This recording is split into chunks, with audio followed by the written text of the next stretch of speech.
morning, everybody. Diane Doyle here at Plant-Based Dallas. I hope y'all are having a great day.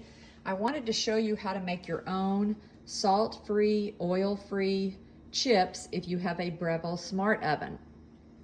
Okay, the first thing you need to get is some good corn tortillas that don't have a lot of additives. I like these La Tortilla Factory from Sprouts. And then you cut them into 6 pieces, and you lay them so that they're not touching on the screens like this. And I actually did 2 screens at once. The key thing is here, not preheating your oven. Do not preheat your oven.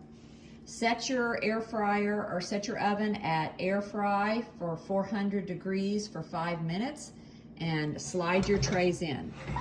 That is just the perfect time for these chips. If you preheat the oven, they will burn and they look like this. And they're still edible, but don't do that. Alrighty, so y'all try making your own chips, oil-free, salt-free, and let me know how it works. Again, 400, 5 minutes, no preheating in the Breville Smart Oven on the air fry mode. Y'all have a great day. Bye-bye.